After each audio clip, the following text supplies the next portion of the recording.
한국 국민 대다수가 미한동맹과 주한미군 주둔을 압도적으로 지지하는 것으로 나타났으며 중국에 대한 비호감도는 더 늘어났다는 여론조사 결과가 나왔습니다. 또 응답자의 10명 가운데 7명은 대북 제재 유지 또는 더 강화해야 한다는 입장을 보였는데 한국 국민이 실익에 기반한 현실적인 판단을 하고 있다는 분석이 나왔습니다. 조상진 기자의 보도입니다. 한국의 국책연구기관인 통일연구원이 29일 한국 거주 성인 남녀 1,006명을 대상으로 최근 조사한 통일인식조사 2021 미중 갈등의 인식 보고서를 발표했습니다. 조사 결과 한국 국민들은 미한동맹과 주한미군의 필요성에 대해 압도적인 지지를 보내는 것으로 나타났습니다.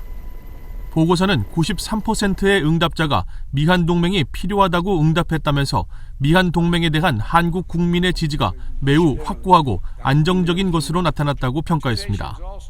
특히 66.9%의 응답자는 미한동맹 강화가 현재 한국 정부가 적극 추진 중인 남북관계 개선보다 더 중요하다고 답해 미한동맹이 제공하는 정치, 경제, 군사적 안정감을 높이 평가하고 있는 것으로 풀이됐습니다.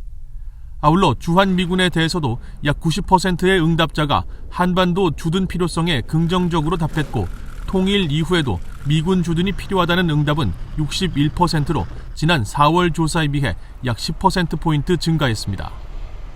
보고서는 또 한국 국민들이 북한 정권의 핵과 미사일 개발에 따른 국제사회의 대북 제재 필요성에 공감하는 것으로 나타났다고 밝혔습니다. 응답자의 51%는 대북 제재를 현재 수준으로 유지해야 한다고 밝혔고 20%는 강화해야 한다, 17%는 완화해야 한다고 밝혀 70% 이상이 현재 대북 제재 수준을 유지하거나 더 강화해야 한다고 생각하는 것으로 나타났습니다. 한국 국민의 주변국에 대한 인식과 관련해서는 응답자의 약 66%가 미국에 호감을 갖고 있다고 답해 영내 동맹국 중 가장 신뢰하는 것으로 나타난 반면 중국과 러시아는 각각 12%로 매우 낮은 호감도를 기록했습니다. 아울러 한국 국민의 약 60%는 중국이 한반도 통일에 부정적인 나라로 인식하고 있으며 72%는 한국의 안보에 가장 위협이 되는 국가로 꼽아 중국에 대한 비호감도가 갈수록 증가하고 있는 것으로 나타났습니다. 보고서를 발표한 통일연구원은 앞서 지난 7월에 열린 포럼에서도 실질적인 이익을 추구하는 젊은 세대를 중심으로 미한동맹이 남북관계 개선보다 실익이 더 많다는 판단을 하고 있는 것으로 평가한 바 있습니다.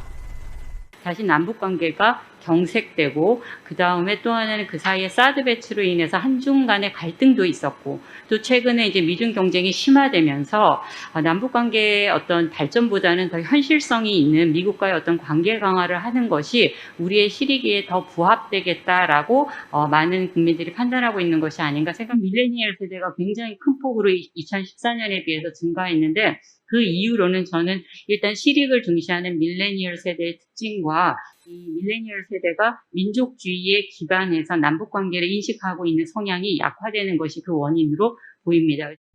보고서는 한국 국민들은 한국의 안보와 경제 측면에서 중국보다 미국이 더 중요하다고 인식하고 있다면서 한국에서 민주적 가치가 강조될수록 중국에 대한 부정적 인식은 앞으로 더 심화될 수 있음을 시사한다고 지적했습니다.